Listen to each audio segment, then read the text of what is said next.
What's up, everyone? Kevin Allen here at the Geek from DFS Army, and this is the Kill Shot MMA Breakdown Podcast. We're talking UFC on ABC 5, Emmett versus Topuria, DraftKings perspective. Big Marley got the guns out for this one. Love that. Love that. And of course, this is MMA Championships week. I will be headed to Jacksonville tomorrow. Gonna go watch this live event live and in person with 15 other finalists vying for the title of 2023 DraftKings World MMA Championships. We got this, Big Marley. 14 other finalists. Your job just got that much easier. It's actually 13. It's actually 11 because True. two of them have 14 two other entries. Yeah, two of those fuckers have two entries. So there's only actually 12 people in the room. I'm guessing up Statsational to drive out to Jacksonville to hang for the event. Hell yeah. It's about a 4-hour drive from him, so we'll see if I can get him out there. Hopefully, I'm sure you can. Be a nice, fun suite to sweat it out in. Yeah, no doubt. So I'm feeling good about it, and I'm feeling good about this card. We were just talking off the air. There's a lot of all-in fights on this card. There's some fights that look like violence on this one, and pick a side.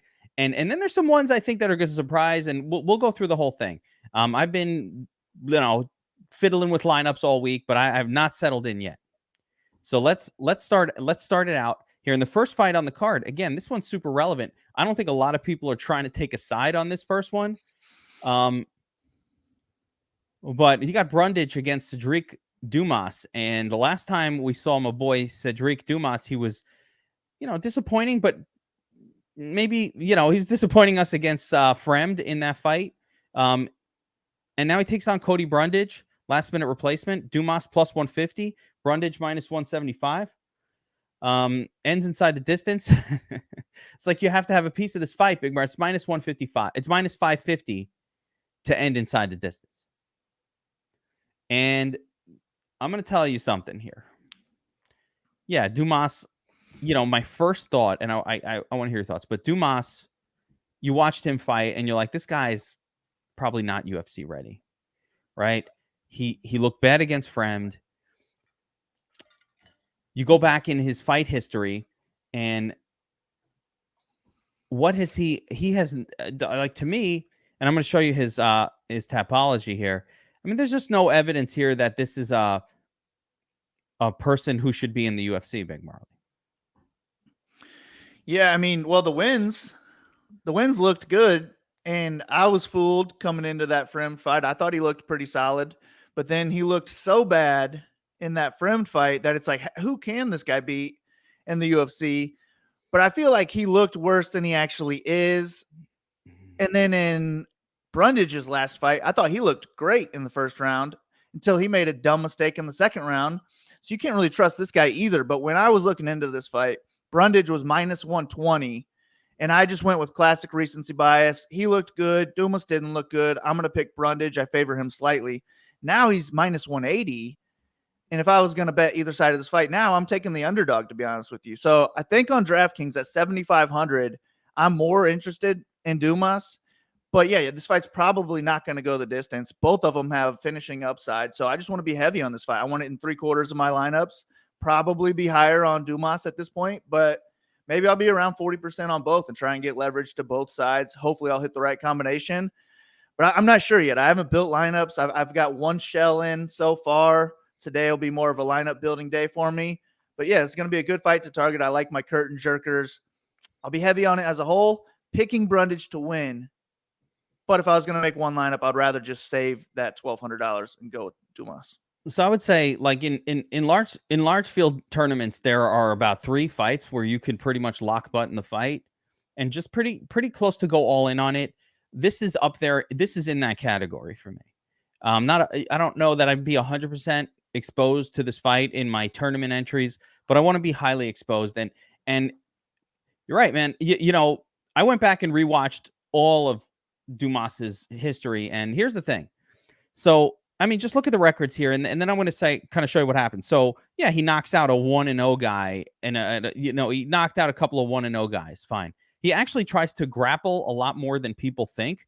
He grapples all the time. I don't know that he's good at it, but he's fighting like these street fights. So even having mediocre grappling is fine because you're kind of facing zeros. Again, a 1-2 guy. Basically, these are zeros, right? A 1-7 guy. So none of these wins have any relevance. Even Aaron Highball is just a guy who loses a lot, right? He's not somebody who's winning fights. Now, yeah, Jared Gooden, decent opponent, but he's not a winner, right? He's somebody who loses a lot of fights. Okay. So then you're like, but wait, he beat this dude in the Contender Series, Manoj Pinaz. So, all right, maybe that's him proving himself, Dumas, right? But I went back and watched that fight. And you ever see one of those fights, Big Marley, where like one guy catches like a headlock and just, it's like a win that doesn't count to me. I've seen that win. Like we saw Victor Henry, I think it was, win that way once. And you're like, what? Is this guy good? And then no. Like, this guy's a scrub. And then you catch the front headlock choke. I mean, guy's got 4 belts. He's got to be good. Look at him. I don't know what all those belts are, but, I think they're fantasy football league trophies. I'm not convinced. But I mean, listen, he got caught in a headlock. Bro, it was a headlock. Like, it's a move that you could do. Untrained. Like the guillotine front headlock. So it's hard to take away that Dumas is able to fight UFC fighters. And Brundage just looks for a way to lose. Brundage, every fight, is just looking for a way to lose. He's just not impressive. Dalcha, this fight, Dalcha was whooping his ass. And then he caught the fake guillotine choke savings. You know what I mean? Like this was Brundage is also a guy that I don't trust at all. So this is a really, really tricky fight. But the big important part, Brundage, has he even ever gone to a third round? Like, this is a guy who tends to have fights that end almost every fight inside the distance. That's why it's a good one to target. Yeah, minus 550 to end inside the distance. So I think what you have to do here is load up on this in tournaments. Just have both sides. I don't know how to pick a side here. I guess I'm going to go with Brundage, but man, there is no confidence in that. I think Brundage is just kind of a quitter, but he should be a little bit better than, at least he has UFC wins. And I don't think Cedric Dumas looked like he could get a UFC win. We'll see. But the sloppiness will be there, and the high points on DraftKings is going to be here. So I like this fight. Load up in GPPs. Don't touch it in cash. The way this card sets up, by the way, there's a lot of those situations, and you wind up with 14. It's a lot of fights on the card, but when you focus in on just a few, on just those few spots, you can actually really kind of narrow things down in an interesting way. So we'll go through it, but yeah, unofficial pick, I guess, is Cody Brundage, but man, that's as unofficial as it gets. I think you win by submission. That'd be my play. What do you say? Do you have a pick aside here? Inside the distance, Brundage is what I picked. Probably submission. But I don't know. I'm just going to load up and hope to hit the right combination. I won't be betting this fight. Yeah, that's a tough one. I would not. Inside, if you could bet inside, but no, minus 550. There's no bet here. Not touching that. Yeah, there's no bet here. All right. Next up, we got Tatsuro Tiara taking on Kledson Rodriguez. K-Rod. Tiara coming in as a heavy minus 250 favorite. The comeback on Kledson plus 210. This one, let's see here. Ends inside the distance, a solid minus 165. So, Big Marley, stylistically, what are we looking at here? I think this is a striker versus grappler matchup. Both guys are well-rounded, but Tyra's going to have the edge on the ground. Rodriguez is going to have the edge on the feet. When I did this fight, there's been a whole lot of line movement throughout this whole card. But when I did this fight, Tyra was minus 345. So the line has moved a full $1 in Rodriguez's favor. And when I went to make a bet at Rodriguez plus 285, I saw it on fightodds.io as I'm breaking it down. I'm like, that is way too wide. I opened up DraftKings, and it dropped like right then to minus 225 or something like that. So I'm like, damn it, you got to be kidding me. So I haven't made a bet yet, but I still think this line is too wide. I'm big on Tyra. I've picked Tyra every time. I've been very impressed with Tyra before the UFC and in the UFC. But this line is just super wide because he is mainly a grappler. I don't know that he has the wrestling to dictate where this fight takes place. And if he's failing takedowns, I think Rodriguez is the better striker and could finish him in any round. He's dangerous. So I'm on Rodriguez side of this one. I'll have more Rodriguez than the field. I'll be underweight to Tiara, but I still do want some Tiara exposure. He could go out there, get a takedown in the first round, finish it then with 100 or 110 points maybe. So I still like him, but Rodriguez is somebody I think goes overlooked on this card, and I think he has 100-point upside too with an early knockout.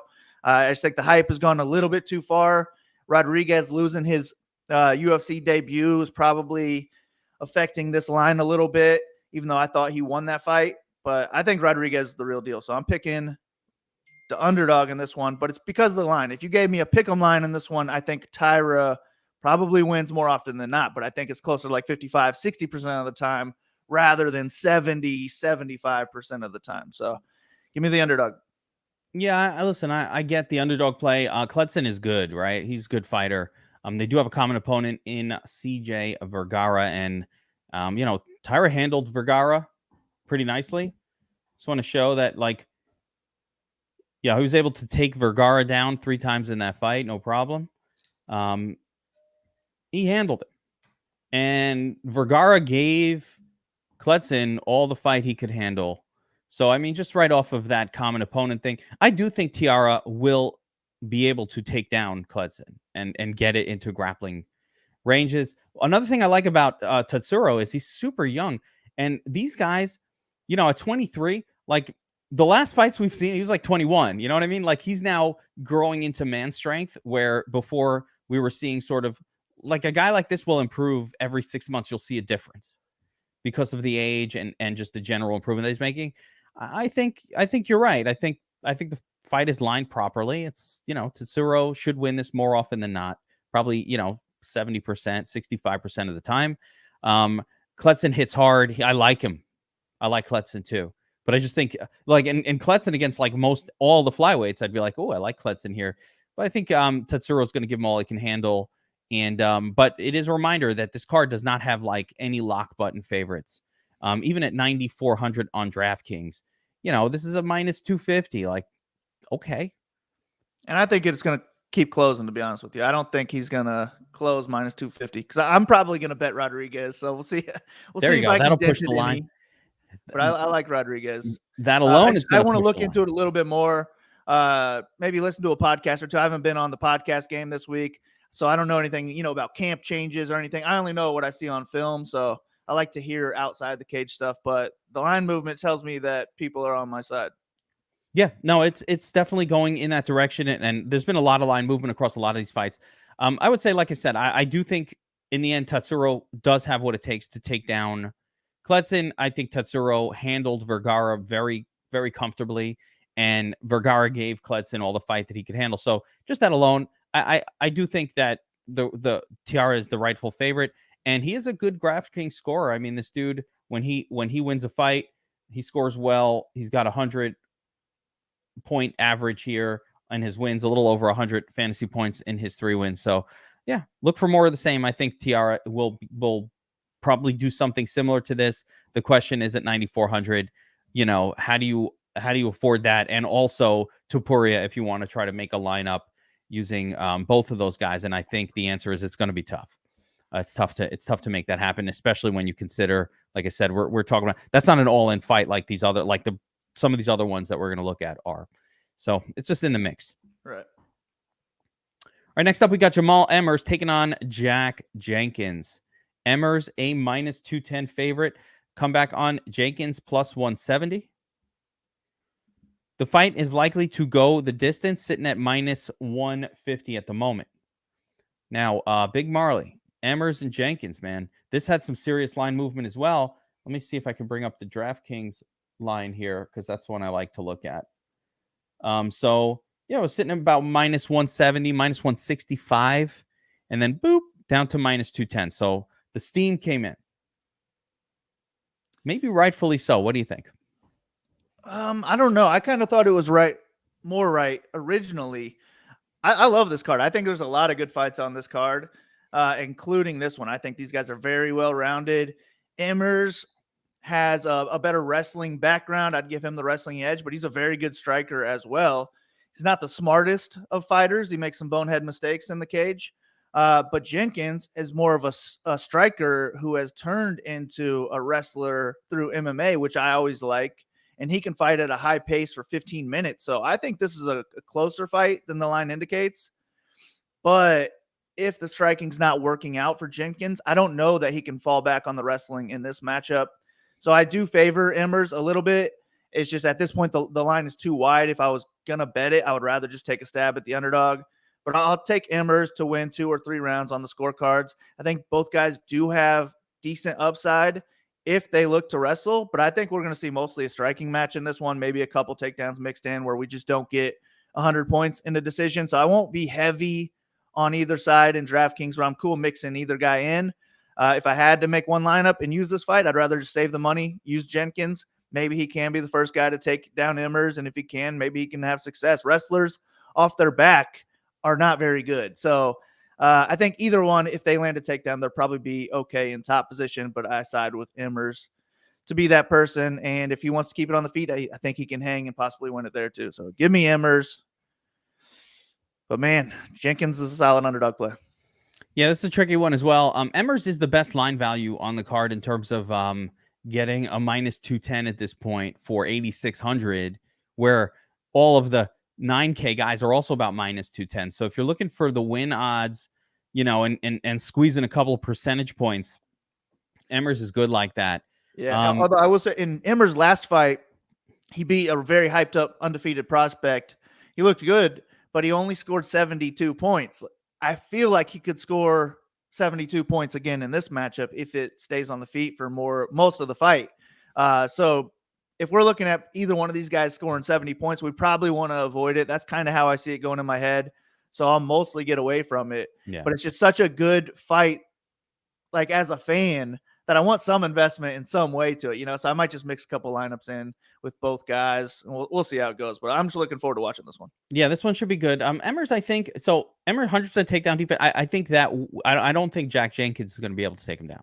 And if he takes him down, I don't think he's going to hold him down for any period of time. Right.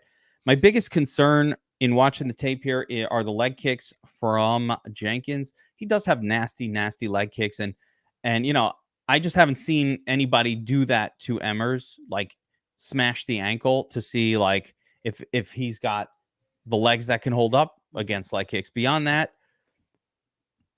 I think Emmers gets a bit of a bad rap for kind of being, I guess it's not a bad rap. It's probably somewhat correct for being a little bit of IQ issues, but he's also really good as a fighter. Yes, you know, he was beating Sabatini and then, you know, he gets into the grappling zone for no good reason. Kind of silly. I think people gave him a hard in the UFC, but he yeah has screwed up in 2 fights, so he's got a 50% record. Listen, I thought he if he didn't win the fight against Giga Jakadze, I thought, you know, that was a really close fight. It was, but it shouldn't have been close. Yeah. He should have made that an easy win. That's what the whole idea. I mean, we all bet, a lot of us bet Emmers in that fight because we're like, oh, he could just take down Giga and be done with it. And he didn't. He took him down a couple times, but like, Giga was a little better than we thought. It was a little too late, I think. And especially when you're dealing with judges who are incompetent or corrupt, you just why even try and make it close? Just go out there, wrestle against a kickboxer, and make it a clear 30-27. Emmers screwed up and he lost. And then he knocks down Sabatini. He's beating him, but he follows the grappler to the ground and he loses. He should have won that fight too. So he should be 4-0, but he isn't the smartest. Therefore, he's 50% record in the UFC. Done some stupid things. There's no doubt about it. But he also, you know, has a really nice win against Ashkabab in his last fight. And I mean, this is also a guy that got knocked out by Julian Erosa. So we know that the chin concern exists, even though we haven't seen it in a while. He could be knocked out. Like he's been knocked out multiple times. Yeah, he can be knocked out. Right. And against Erosa hits hard. That's nothing that bad about it, but that happened. So, you know, all of that makes this fight very, very sketchy for DraftKings. It's certainly not something where I would be betting Emmers. I do think Emmers will win this fight, though, because I don't think Jack Jenkins has any of the things that Emmers has screwed up on. He's got, like, Jenkins not submitting this guy. He doesn't have an ankle lock. That was just a weird random thing against a unique kind of fighter. So I don't see any of that going on here. I do think Emmers is going to win this fight, but I agree with you. You know, the range of outcomes is pretty wide, and part of that range includes like a 70-point boring win. And that's not doing that much for anybody, especially again on this card with some all-in spots priced in similar zones. So this is more fadey for me on DraftKings, or dog or fade on DraftKings in terms of tournaments than anything else. Yeah. All right, shifting gears, Big Marley. All-in fight of the night, number 2. Trevor Peek taking on Jose Choppy Mariscal. This is 50-50 odds right now, -110, -110. I'm afraid to click the inside the distance line. It's going to be so high. Fight ends inside the distance, a less than I expected, -400. How is this less fight ends inside the distance than the Cedric Dumas fight? Like, really? This fight has a higher chance of getting finished than that other one, in my opinion. But, you know, maybe I'm wrong. Yeah, probably similar. But yeah, you mentioned before the show that this is probably a very important fight that we're going to need to be targeting. And I don't have a real lean. I think this is the hardest fight on the card to handicap. When I looked into it, Peak was -175, I believe. Now it's down to pick'em. And I was saying that I'm waiting to fade Peak at plus money. I just don't know that this is the spot to do it, because I didn't find apparently all the tape on this Mariscal kid. All the tape I found was him losing. So like he had his moments in the fights, but nothing really special. So I just don't have a fair shake on this kid yet. I got to do some more research on him. But both of these guys are wild, man. I think we could get a knockout either way. I do think Peak is probably the better and the more dangerous striker of the two. Mariscal's been knocked out 3 times, I believe, and Peak is knocking everybody out. But I would give Mariscal the grappling advantage. It's just that he didn't look like a good grappler. It's just I don't know if Peak has any grappling at all. So I would still give him the edge. But he was getting taken down very easily by like Sean Soriano, which wasn't a good sign. So I just don't have a feel on this fight. No real way to handicap it. But now at -110, I actually do favor Trevor Peek a little bit, like 50 to 55%, something like that. So I like his new line more. If he was like 8,700 where it originally opened, I probably would have leaned towards Mariscal here. But at 8,200, I'm going to side with Peak as my preferred play on DraftKings. I think he could get a knockout in any round, but more likely and even better for DraftKings in round 1 for 110 to 130 points. So give me Peak. I'll be heavy on him. I'll be heavy on this other guy too. Like it is a basically all-in fight. I want 90% of my lineups to have this fight, but I've been getting burned on the all-ins. I had 100% Argueta Lawrence last week. So I was dead in the second fight after that no contest. So I'm not going to go 100% on any fights this week, but this is the one I want to be very heavy on, maybe 90%. But I'll be heavier on Peak. Yeah, this one, it's also mid salaries, right? So you need a piece of this fight. So here's the thing with Peak. Here's what I've seen. Peak is a special kid. It's from the South. He's from the South, right? He's got heart like you've never seen. Like this kid is all heart and desire. Like I almost feel like that's enough. But the question is, because he's got power, heart, and desire. The skills very sloppy. He got a takedown. He can scramble on the regional scene in Louisiana or wherever the fuck he's from. Like he has that ability to be okay, even in the grappling in those areas. But basically, just comes in and wings bombs, and it's all heart. He gets beaten up a little bit. He pops back because like he's got this like maniacal desire to win. And that could take you a few steps even in the UFC. I think there's a point, of course, where his lack of grappling skill, he's just going to get submitted. Like he'll run into a guy that all the heart in the world doesn't help you when you're being choked. And that's just going to happen to him in his career. I could tell already in watching it. So the question is this guy is Chape that guy that can do that, right? That's what we got to figure out. And so you look at Chape's record, and my guys fought good guys. Like he's fought Gregor Gillespie, Bryce Mitchell. All right, you lost, but those are good guys. He's got a win against Pat Sabatini, a win against Yusuf Salal. Those are UFC guys. Yeah, I need to find those. Yeah, you got to watch these fights, like especially the Sabatini fight. Like he wins by rear naked choke. Like he can take you down. They're very similar. I actually would say that Mariscal is the more skilled of the two. They're also wild. Both of them super wild, but Mariscal is just as wild as Peak, which is what I think might burn him. I think to beat Peak, you should be super technical. Like Tatsuro Tiara style technical. Yeah, give me a technical fighter, and that's what I want to pick That against. beats Peak all day. This guy, he's just as wild as Peak, but he's got a little bit of grappling. He's got a little bit of that. Elevation fight team, gas tank for days. No worries. No worries on either guy. I don't see Peak getting tired either. He's a crazy guy. So this basically comes down to like almost like your brain versus your heart. I think the brain says this guy's got takedowns. He can submit a fighter. He's fought UFC level opponents, even though he's been on the sort of he's lost to most of those UFC opponents. He's losing to Steve Garcia, fine. He's losing to Sean Soriano, which is not a good loss. Joanderson Brito was beating the shit out of everybody. All right, whatever. These are good guys. Mitchell, of course, you're going to lose to Mitchell. But this is interesting. It was 2017 that he did not get submitted by Mitchell. I don't think Mitchell was that good yet then. That was like an 18. How old was Bryce Mitchell back then? Like 18? What the fuck? Anyway. So, and he fought Gregor Gillespie. I mean, he's fought good guys. This is a tough one. But what I will say, Big Marley, you 100% all-in fight. You're going to have one side or the other. I don't see Trevor Peak fighting in a fight that doesn't score well for him or his opponent. His style just will not allow for that.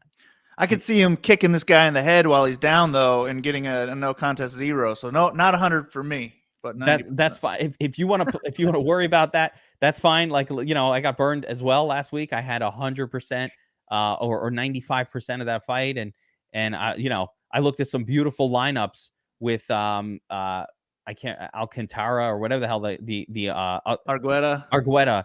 I had some nice looking lineups ruined by Argueta. So what are you going to do?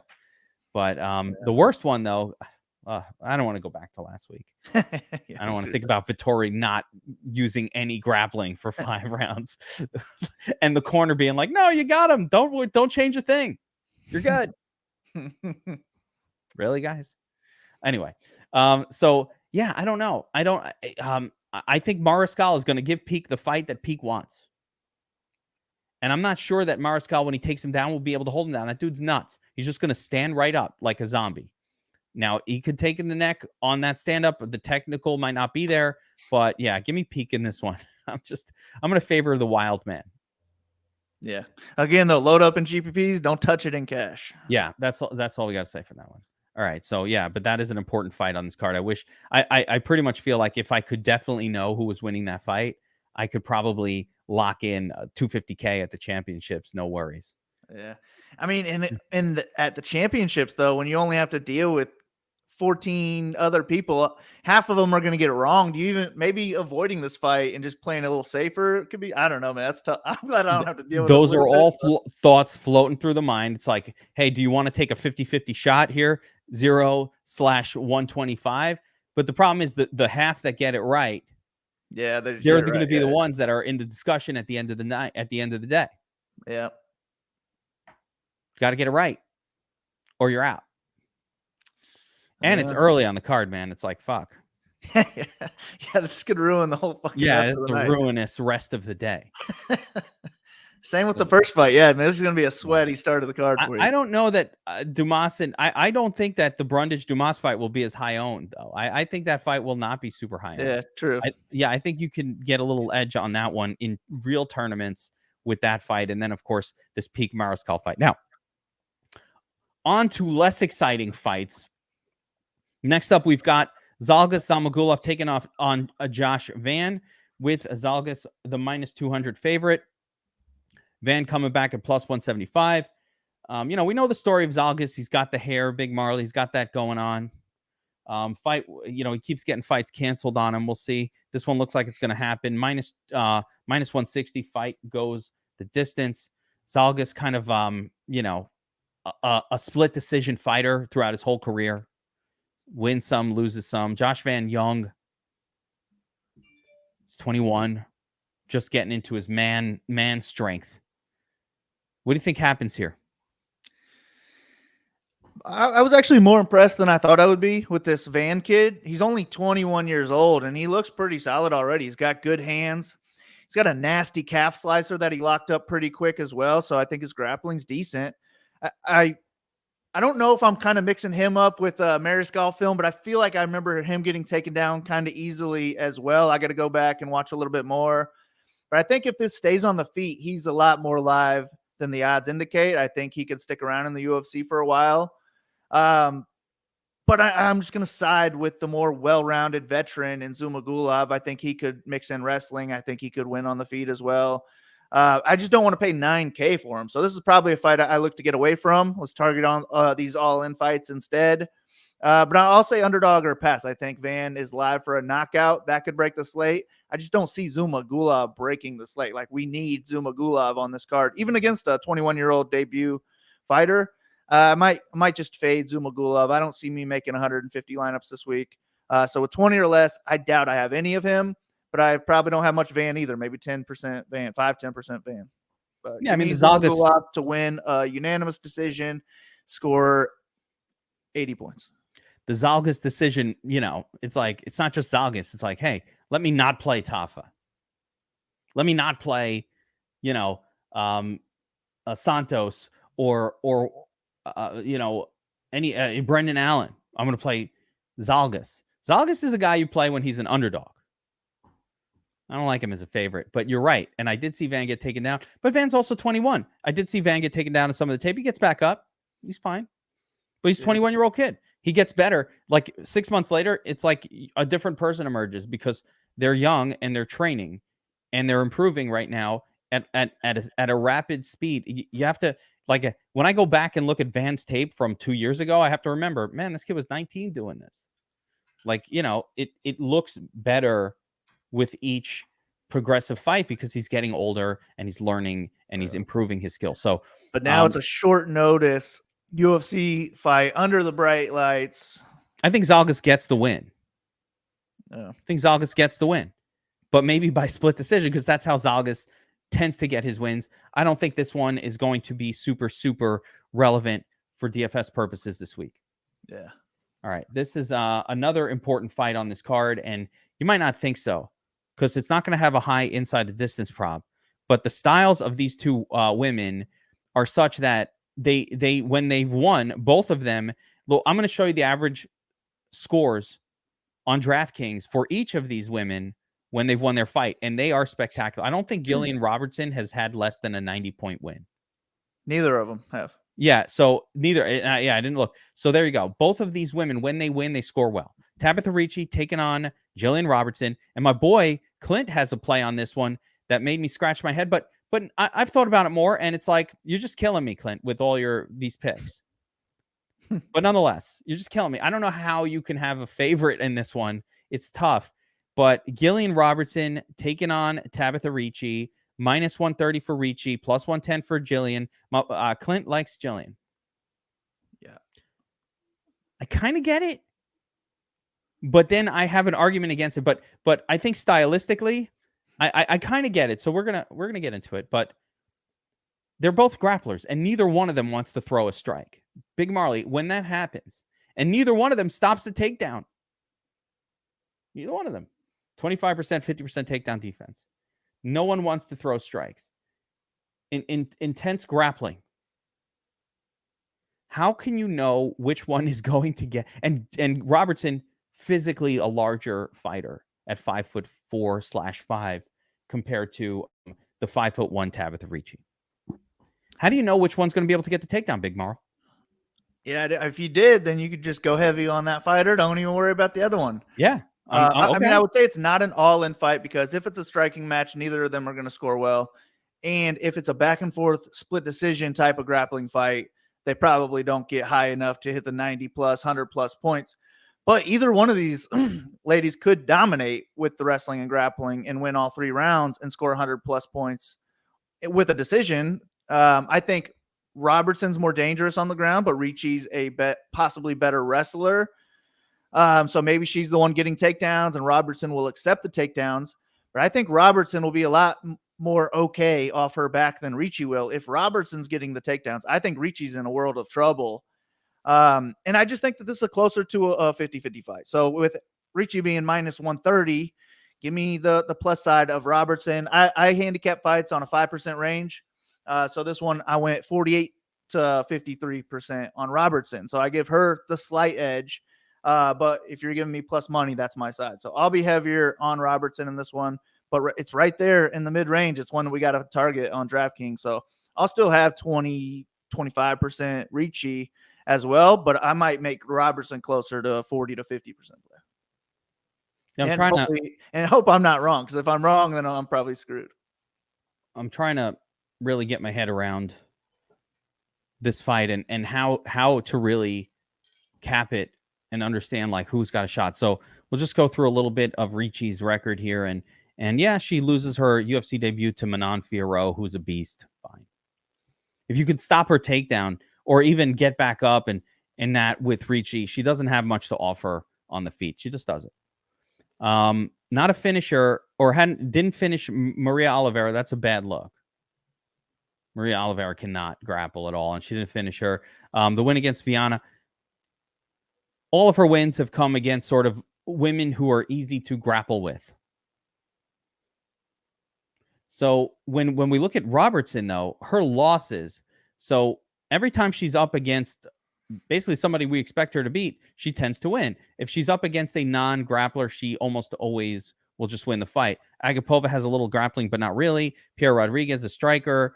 Cachoeira, we know she doesn't grapple at all.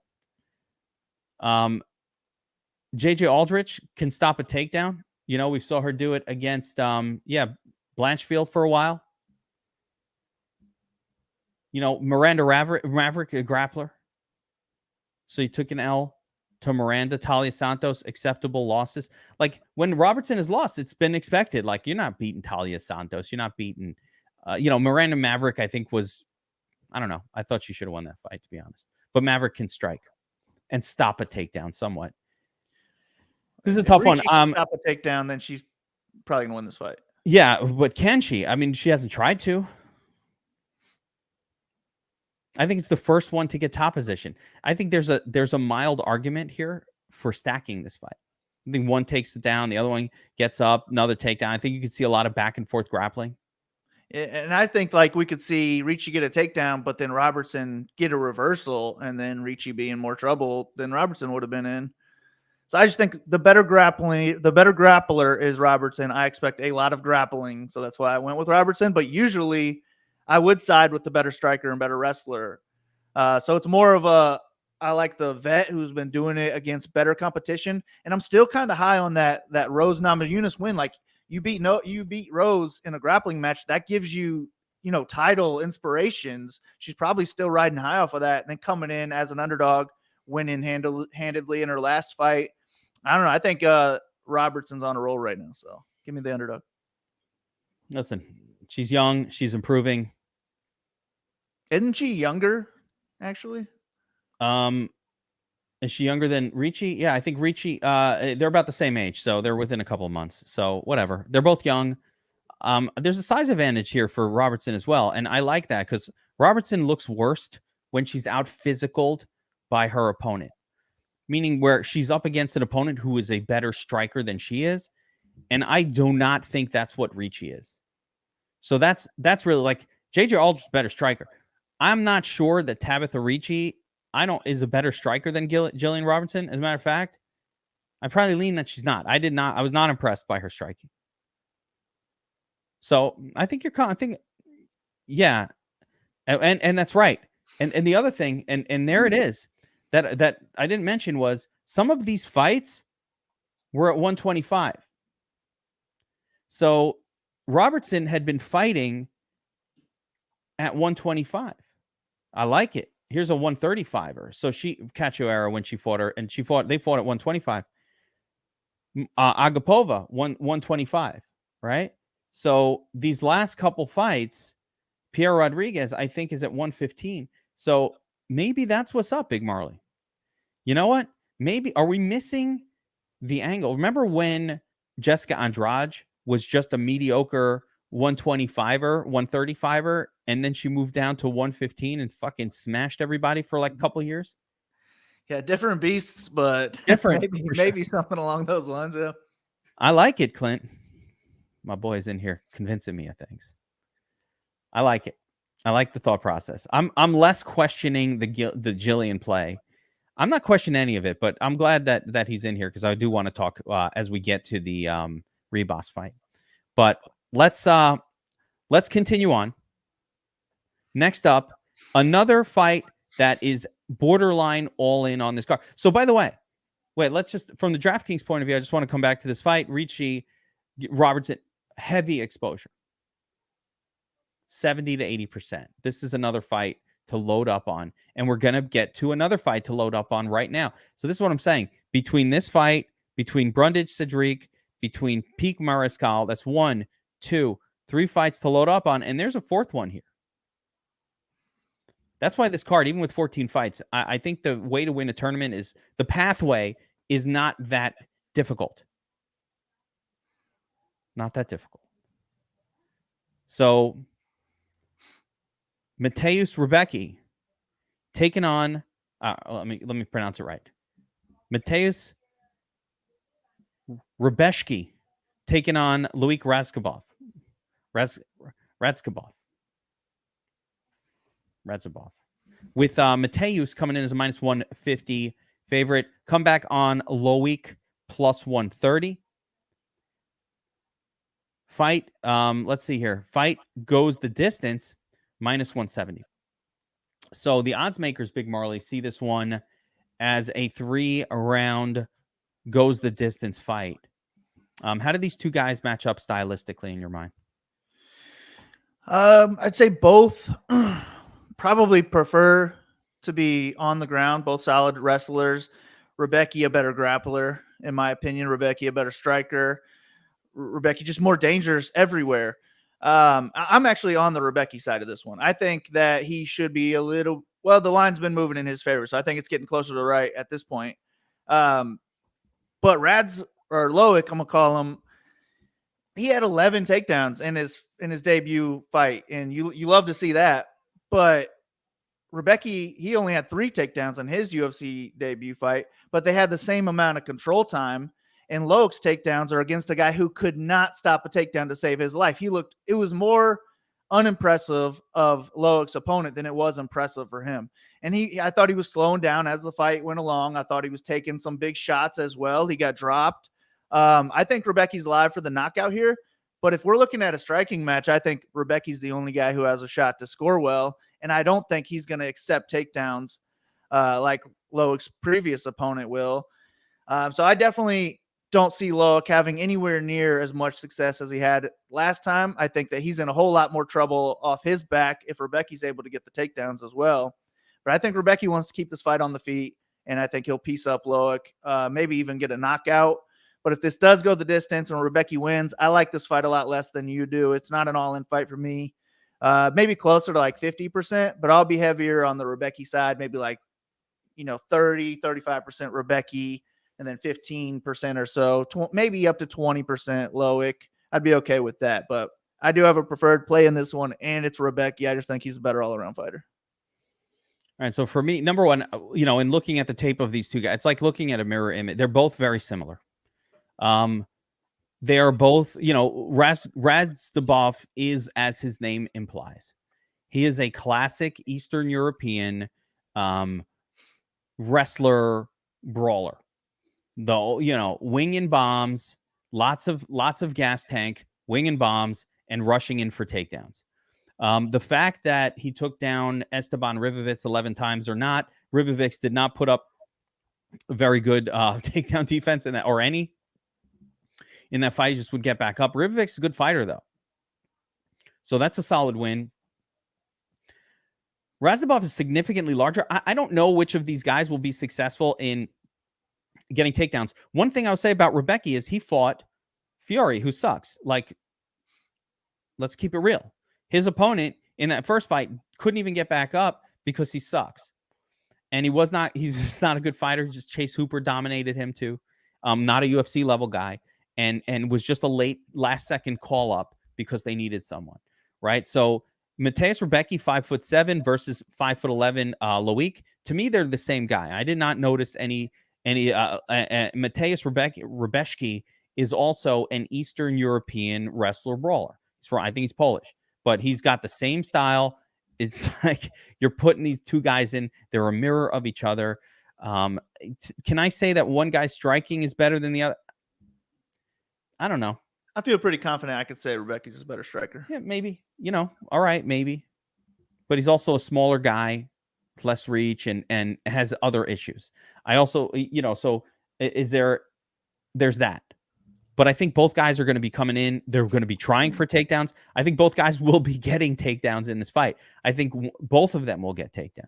You'll take me down. I'll take you down. There's going to be a reversal. That's why I like the fight from a scoring perspective. I think Loik, for me, is probably my favorite underdog on the card, or one of my favorite underdog plays from a safety perspective. Like, outside of super punting and cash, at 7,800, a guy with 11 takedowns in his previous fight, who's a wild man, who's going to fight for your money, even if he loses, probably puts up a 55 type score in a loss. So to me, I really like Loik as an underdog play on the card. I agree with you. I think Mateusz should be favored. I think he's maybe just a little bit more technical, not a lot, just a little bit, like the striking, maybe a little smidge cleaner, maybe a smidge.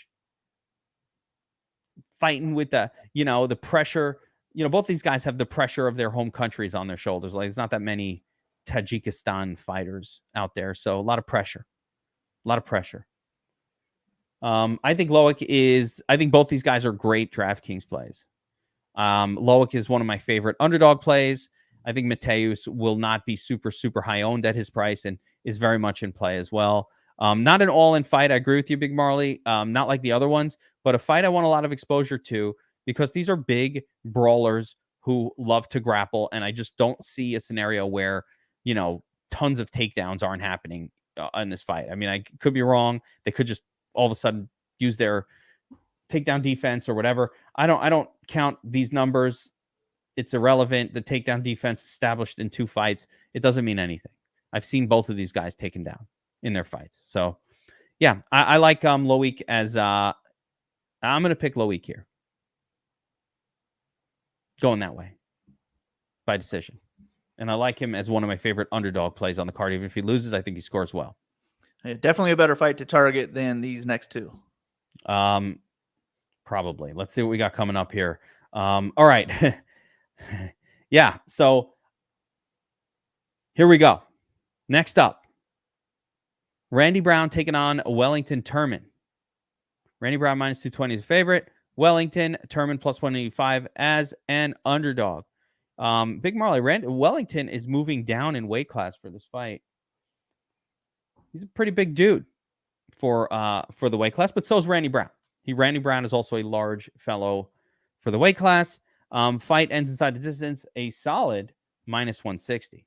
So is this classic grappler versus striker here, Big Marley, or a little bit of a hybrid?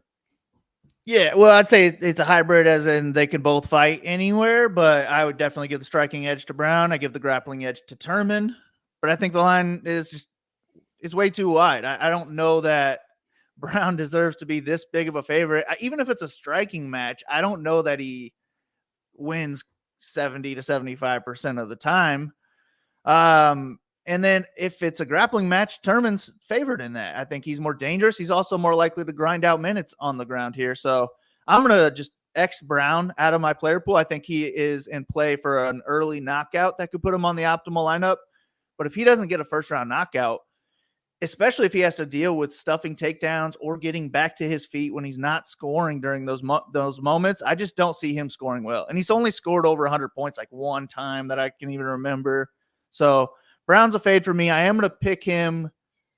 I think he's the more likely winner. He should win, But the value side, in my opinion, is on Turman. If I had to use this fight on DraftKings, I'd prefer him. If Turman wins, he's probably scoring over 10x, and he can score 100 points as well. So Turman or pass on DraftKings for me. But I'll probably just look to more pass on this fight. I like other underdogs more. It's just that he's so cheap. He has a decent ceiling. I'll get some Turman exposure where I have really no interest in Brown at 9,300. Definitely. You know, one of Randy Brown's superpowers is that he's usually just significantly larger than his opponent. He's just got those long limbs. You know, he's very large for a 170. And the problem here is Wellington Turman coming down. Like I said, I don't always like a fighter that comes down in weight class, but this one's interesting because Turman's kind of like out muscled at 185. He's just been a little bit not that good. And, you know, he's just looked less strong than his opponents. He didn't have really much of a body advantage against anybody. Again, the wins, you know, there's some real concerns here. The real concerns are he's taken L's against guys who are not that good. You know, Andrew Sanchez, who loses a lot. Cole Robertson, I don't even think is in the UFC anymore. And, you know, his wins, Misha Serkinov was actually beating him until Serkinov did Serkinov things. Like this dude gets knocked out every fight. Sam Alvey lost 50 fights in a row before this one. So, you know, Wellington has proven nothing in the UFC. Absolutely nothing. And normally I would fade the shit out of him. But moving down a weight class, it's like, hey, maybe that was the problem. I don't know. Usually it's not. More often than not with the men, moving down a weight class doesn't do it, Big Marl. It doesn't save them. Randy Brown's just better fighter, better, definitely to me a better striker. I don't think that the striking is similar. I think Randy Brown's a better striker. He's got more power, knocks people out. We've seen Randy Brown though get knocked out off of weird shit like hammer fists from top position, which that was still remains probably the only time I've ever seen something like that happen to a fighter where they get knocked out like that. So, you know, Randy Brown's not reliable, and there's no way I'm ever going to lay minus 230 on that dude. I laid minus 230 on Randy Brown against Mickey Gall, and I was fucking puckered. I was like, this is the lock of the year, and I was nervous. And going into that fight, I was like, man, this is the easiest win I've ever picked. But yeah, I was nervous watching the fight. I was at that fight. So for me, yeah, give me the Randy Brown side, but no confidence. Definitely not a bet, and probably not where I want to go. I'll have some GPP exposure to him, but not something that I want to do like with a high dollar single entry lineup that I may or may not have to be making decisions about. I don't think I'm going there necessarily. I think it's a little too risky. And I know I'm pretty sure Clint. I think he took a shot on I think he took a shot on Wellington here. So I get it, man. You know what? Randy Brown is he'll mess up. He'll make a mistake. It's that kind of fighter. Can't take him as a favorite. Not a big favorite like that. Next up, Neil Magni taking on Phil Rowe. Magni currently a minus 160 favorite. The comeback on Phil Rowe plus 140. And the fight ends inside the distance is probably going to be ugly here. And let's see. Fight goes the distance, minus 155. So Big Marley said this is one of the fights to avoid. Tell me why. Yeah, I don't care for this fight. I really think that they're very similar fighters. I always thought Phil Rowe was like a little younger version of Neil Magni. Neil's just been around forever, fought much better competition. I think he's going to have the grappling edge if this fight hits the ground. But on the feet, I think this is a very close fight. And maybe I even give Rowe a slight edge just by landing more volume. He's got power as well.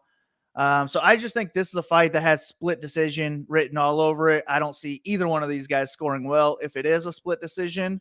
And I always want to side with the plus money on a fight that I think is going to be a split decision. So Phil Rowe's my pick, but I think he probably scores 60 points. So I'm just going to avoid both sides. I probably X both sides of this fight out. Hope that it does go the distance. If it does go the distance, Magni does have some upside with his grappling. But I would just rather target other favorites who I feel better about. So I'm just going to X both sides out. Hope that it's a very even fight. Yeah, I don't necessarily, I don't think I see it the same for this one. I actually think the line is maybe tighter than it should be. Magni can grapple, and Phil Rowe cannot stop takedowns. I think it's pretty clear. Like, Magni will take this guy down. He's going to drape himself all over him like he does to this style of fighter. I mean, you just go back and watch the Li Jingliang. If you want to know what's going to happen in this fight, just go watch the Li Jingliang fight. Like, that's a mirror image of this. Jingliang also not a great grappler, and Magni just uses that to his advantage. He puts his body on you, and he just controls you. Why would you stand and strike with Phil Rowe if you're Neil Magny? Well, I don't think Magny's just a good enough wrestler that he can just say, I'm going to take this fight to the ground when I want. I don't know. Against Rowe has not been able to stop a takedown. So like that for against me, real wrestlers, though, I think wrestlers who could out wrestle Magny. I mean, Jason Witt takes him down 4 times. Yeah, Jason Witt can take Magny down 4 times and then get knocked out. Jason Witt can get knocked out by almost anybody. Orion Kosi took him down 2 times. A couple takedowns and then get finished. I'm just saying, Magny beats these guys for sure. Magny beats all of them. I think they are, like, if we're just putting them on wrestling mats, those guys are better wrestlers. This isn't Edmund Shabazian that took down Phil Rowe here. That's Leon. Yeah. I didn't even go back and watch that fight, to be honest. That's a whole different Shabazian, a less good one. So all I'm saying is, like, everybody takes Phil Rowe down. Everybody. Yeah. Gabe Green took him down twice. This guy gets taken down in every fight. And I just, the difference for me between Nico Price, let's throw the Nico Price fight out, which was a fake win anyway. And you just look at all these other wins. Magny beats all these guys, no problem. And Magny is a better wrestler, I think. I think it's very clear what's going to happen here. I think Magny should be favored more. I think Magny, why would you not use your takedowns to win every single round? I don't know. I'm just like, just long term, I'm not for laying almost -200 on Neil Magny. No, I agree. Listen, the issue for me with Magny, it's -160. Well, if it was -200, I think he becomes a really great cash game play even. But like, all I'm saying is Magny did score okay a couple of times. Magny sometimes scores really well. Yeah. 3rd round win over Daniel Rodriguez, 110. Yeah. That's great. But if we're looking at 75, fight. 72, whatever he scored before that, I think is more likely. I think Daniel Rodriguez beats Phil Rowe. Yeah. But Rodriguez was beating Magny on the feet. Oh yeah, but that's what I'm saying. Rowe could be beating Magny on the feet as well. I don't know. So like for me, my take is, I don't know. I think these guys are the same. They're both big, tall dudes with long limbs. And they're, Rowe is only really a striker where Magny can do some striking. He's got a rounded game. Magny just beats these kind of guys. Magny's losses, Gilbert Burns, Rachmaninoff. I mean, these are killers. Michael Chiesa. These are killer. Like, he's lost to guys who are really good. Seth Basinski. Wait, that's not a great loss, but that's 2013. We throw that one out. That loss to Seth Basinski, I think, hung over Neil Magny's head for so many years of his career. We all thought, this guy's a scrub. He lost to Seth Basinski. Like, I remember 2016, 17, like the thought of Magny, like and then he kept winning and winning, and we were like, no, but he lost to Basinski. He can't be good. Can't be good. RDA, his losses are against the top guys, not against Phil Rowe. I say Magny wins this fight. I will pretty well full fade Phil Rowe on this card. Maybe, like a 2 or 3% exposure. I don't know what Phil Rowe can do to score well. I think Phil Rowe's playing for a knockout. Yeah, it's just, what's the KO odds on what are his chances of winning by knockout? It's going to be super low. But like, that's the only way. Rowe by KO, TKO plus 450. That's it. That's your number. Better than Magny's, though. I think Magny got some submission upside. Oh, yeah. But yeah, I mean, you're right. The inside the distance is better for Rowe than Magny, and that's right. I think Magny, the way he scores you points on DraftKings is the way he scored points. Yeah. I don't think he's going to get there. I'm just saying, like, if you look at his fights, it's a 110 and 75. There's your standards, right? The 75, the 72. He ruined your day. 63. He won, but he ruined my day. And then he sneaks in, a 100, a 99 against Li Jingliang, a 115 against, I think that was Alex White. But like every once in a while, he mixes in a monster score. 97, 123, 97 in a 5-rounder, but 4 takedowns, 97. He's an enigmatic fighter. You cannot ignore this guy on DraftKings. I'm gonna ignore him. I might be wrong to do it, but I'm not gonna have 150 lineups either. You don't want to ignore it. If you're doing 150, you definitely don't want to ignore it because again, it's first, will he win? I think he does win, and then it's like he's about 50-50 whether he puts up a 70 or he puts up 100, and like there's not much of an in between. Sometimes he comes out and he just doesn't want to grapple, but why? Why would you not grapple against 50% takedown defense, Phil Rowe, who has been taken down in every single fight multiple times? It makes no sense. I think Magni might be that sneaky upside play on this card. I don't know if I have the balls to do it in like on a big money contest. I'm just saying he might be that guy. Probably be low owned. Could be your key, but yeah, that's a sneaky play. 14 fights on the card though. I'm just looking for fights to fade, so that's why I want to get away from it. All right, talk about apple pie shitters. What's up? What's up? What's up, boys? Thinking of the a dogger pass, apple pie shitter fights here. We got Brendan Allen taking on Bruno Silva. Dogger pass, right? So Brendan Allen's minus 180. Come back on Bruno plus 155. Big Marley, and Brendan Allen, man, is he not getting love? What's the story with him? Why is this so tight? What's going on with these odds? Silva's a better striker, way more dangerous striker. So he's live. If he can stuff takedowns, he's super live to win this fight. But Allen's probably the best freaking grappler in the division after submitting Andre Muniz. So I think he has a very clear edge on the ground if he can get it there. Sometimes he wants to strike, though. So it's hard to trust Allen at this price, but I just think that's a big enough edge for me to pick him. I think the line's about right in this one. But he is the one who has a chance to score 100 points in a decision where Silva doesn't. Silva's playing for a knockout if he wants to hit 100 points. He could win a striking-based decision, but he's not going to score 90 or more points to make it on the optimal lineup. He might score around 10x. So I think Allen can get a submission. I mean, he can get a knockout too, I guess, but he has just way more ways to score well, way more ways to win. So I'm picking Allen this one.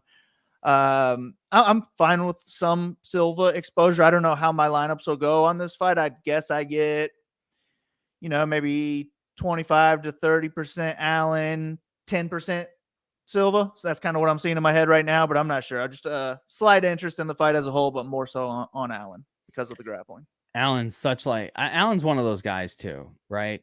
That you just never know what he's going to do.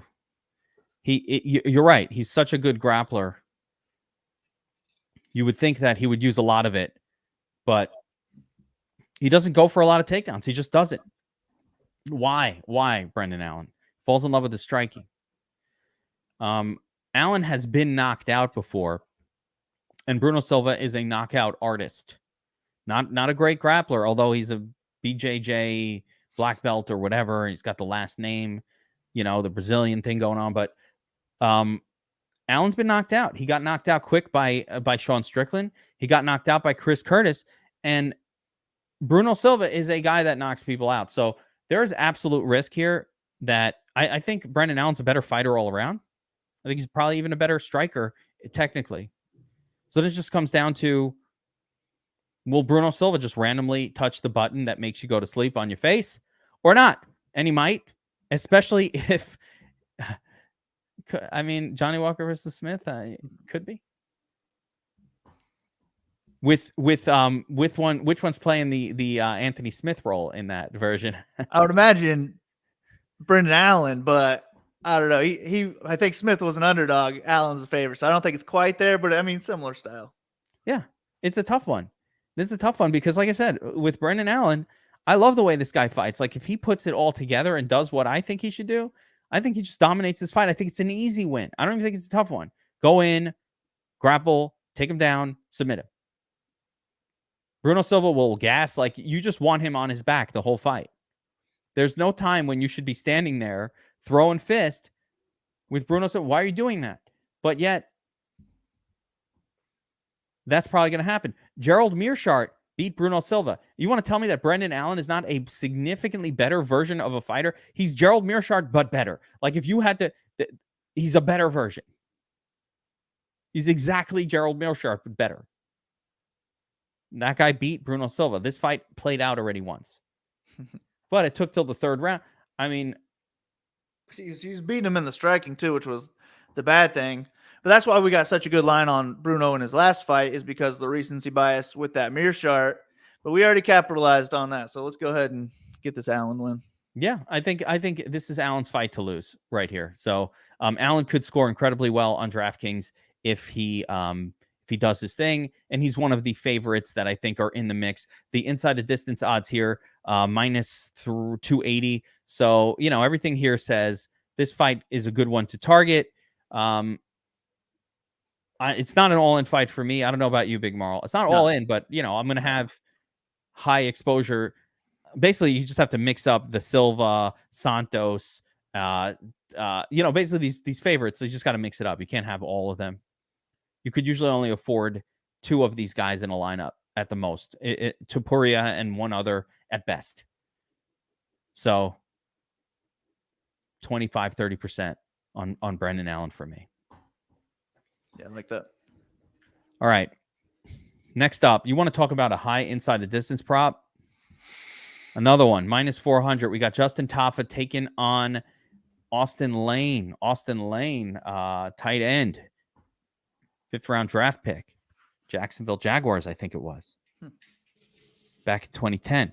Now he's fighting. Austin Lane, known for getting knocked out by Greg Hardy in, I believe it was the Contender Series fight, or looking for one of those things.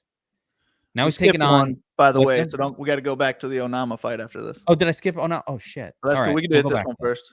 We'll go back to that one. My bad. But we'll do this one. We'll go back to Onama. Remind me. So, look at the inside the distance for Justin Tafa, Big Marley. Minus 125 inside the distance. He's minus 170 to win. It's minus 125 inside the distance. So minus 130 KO TKO. Do you pay the wait a minute. It's minus 125 inside the distance. Or you could pay more for just one part of the finish. Or minus 130. What the fuck kind of sports book is this? That are they not paying attention? Hold on. Yeah, I don't know. What is that? Bet online. Guys, get your shit together. All right. Maybe these numbers are off a little bit. But anyway, he's minus 125 to win inside the distance. It's crazy high. And Dixon's got it right, man. This is a guy who has knocked out his last 2 opponents. He knocked out Parker Porter. Parker Porter has grappling.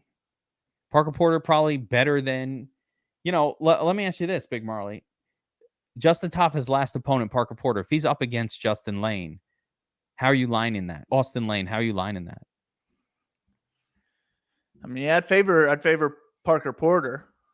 Yeah, he had bad takedown defense from what I can remember, so I'd probably favor, like, same line almost, but for Parker as the favorite. I'm saying you'd have Parker as a favorite against Austin Lane. Man, can we trust Justin Tafa here? No, hell no. I don't trust either one of them. I don't like either one of these guys. They're both playing for the knockout on DraftKings. Neither one of them are going to have high enough volume. Neither one of them are wrestlers, so they're not scoring well. Austin will go for takedowns. Yeah? Yeah, he will go for takedown. He's not a good wrestler, but you know, I saw him on his back more than I saw him on top. He will go for one though. He's not a good grappler, but what he is a heavyweight who is willing to go for a takedown, so he can get one. And I mean, he probably should, honestly, in this matchup. Yeah. But I don't see him doing enough wrestling to score well on DraftKings. I think it would just be, he takes down this guy and he hangs out in top control as long as he can. Not really know what the hell to do with it, but just trying to get a ground and pound finish. I mean, he is my preferred play, but I just hate this fight. I think we have to target it because it's minus 400 that it ends inside the distance. It's pick 'em to end inside round 1. And if one of these guys wins in the first round, they're on the optimal lineup most likely. So if there's a fight that gets canceled, I really hope it's this one because I would rather just avoid it and focus on fights I feel better about. But it's one that we have to target. I don't feel good about either side, so I would rather take the Austin Lane side. But when I was just picking fights, I think Tafa's the cleaner striker, the more dangerous striker, the more durable striker. So I picked Tafa to get the win. But if he doesn't get a first round knockout, he's not scoring over 10x. So it's all about that round 1 finish, in my opinion, on both sides. I want this fight in more than 50% of my lineups, probably closer to 70% of my lineups. But maybe I'll be around 30% on both guys. I really don't know. 30, 35%. We'll see what the DS tells me to do. I'm a little different here. In the sense that I think Tafa, from a DFS perspective, is better. I don't think that Austin Lane is going to finish Tafa. Tafa's this is a tough Hawaiian. You've seen these guys before. It's very tough to knock him out. In play. I mean, Lane's in play for a first round knockout too. Tafa was flatlined by some guy that's not in the UFC anymore. I don't even remember his freaking name. Was he? I mean, Lane is not that hard of I was not that impressed. Castro. Oh, Jorgen. Yeah, you remember that fight? Yeah, Jorgen was winging bombs though. But that's fair. That's fine, right? But Jorgen is a bomb winger. Justin Tafa, if you take a look, rear naked choke, he's more likely. I was not impressed by him on the feet. As a matter of fact, he kind of does exactly the role, exactly what gets you knocked out. He's going to just rush in, and that's exactly what Justin Tafa wants you to do. He's a little too sloppy, which is why I ended up picking Tafa. Yeah, he's just he was supposed to fight his brother, and that was canceled, and now he's fighting Justin. They don't even differentiate in the UFC. Even the UFC matchmakers don't know the difference. Justin, Jay, they both start with a J. They both look the same. What's the difference, right? But so the wins that Austin Lane, what they have in common? This dude allowed Juan Adams 4 rounds before taking him out of there. That's the one I remember where Juan Adams was kind of taking him down at will early too. It looked bad. Adams looked like a grappler in that fight. I watched that, but there's not that much tape on this kid, in fairness. This fight is a long-ass fight. I watched the whole thing, and I'm like, wow, Juan Adams is grappler. When did he start grappling? Apparently, he's a wrestler. So this is a football player. He's good. He's athletic. But he wasn't even as good as Greg Hardy back when they were both getting started. So less athletic than Greg Hardy. Greg Hardy's not around anymore. So I don't know. I like Tafa as well here. I think Tafa does get it done, but I agree with you 100%. This is a scary fight to put any kind of faith into. If he doesn't, I do think it's going to be a counter. I don't think Tafa's going to land a lot of volume. Remember Mark Hunt? It was the same thing. Mark Hunt would fight if he didn't knock you out in the first couple rounds, no matter what happened, he'd get a 3rd round knockout, score of 60 on DraftKings. Yeah, same thing here. Yeah, that's in play. So if it doesn't go in the first round, you're dead. You cannot go all in on. This is not the all in fight that the other ones are, but I will have I will be more exposed to Tafa. I think Austin Lane is much less likely to get a finish. He could get a couple takedowns along the way, and it might be more of a Jared Vandeross situation where he just kind of stays around the outside and hangs around. You know what I mean? He just hangs around the outside. He hangs around, jabs, survives, and just survives 3 rounds, low scoring decision one way or the other. That gets a couple takedowns along the way that kind of win him a round or 2. I mean, it seems unlikely for these big dudes who are winging bombs, but it's in the realm of how Austin Lane could win. Yeah, I hate when fights get canceled, but if something can happen with one of these guys, Tafa can't even fucking make heavyweight sometimes. Maybe he doesn't make weight here. We'll see. I don't know. I'm supposed to go to weigh-ins tomorrow. I'm not sure if I'm going to go. Yeah, I'll be there in time, but, I'm not sure. Should I go?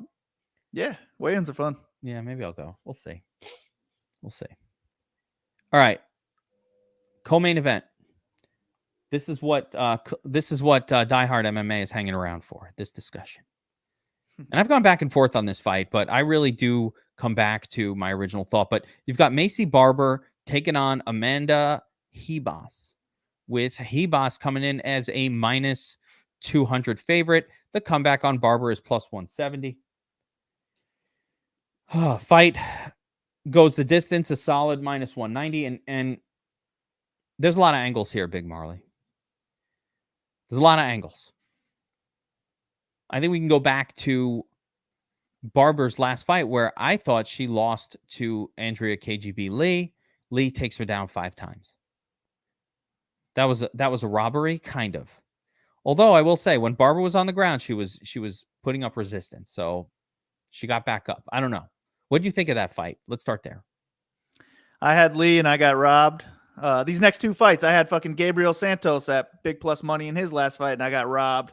So I like, this card is just full of like huge swings that should have gone my way, but I ended up getting screwed over by, in my opinion, corrupt judges, but maybe they're just incompetent.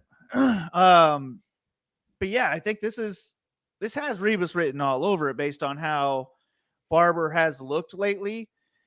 My biggest concern with Rebus is her durability, and I think it would be very smart of Barber to just come out hot and just blitz her right away, kind of like she did in her first couple fights, like against Jillian Robertson. If she just comes out firing and putting Rebus against the cage, throwing bombs, I think she's very live to knock her out.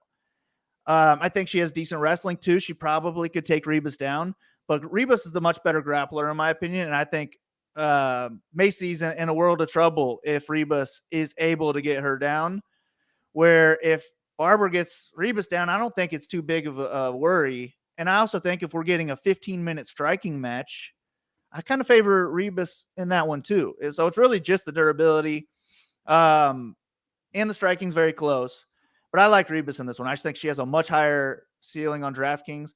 She scored 116 DraftKings points in a decision over Vivian Araujo. That's damn good. And Macy Barber's hanging around 60 points when she's winning her decision. So I'm going to take a stand on this one. Well, I'll probably fade this one, to be honest. I don't think Rebus scores 116 again. I think she probably scores closer to 10x.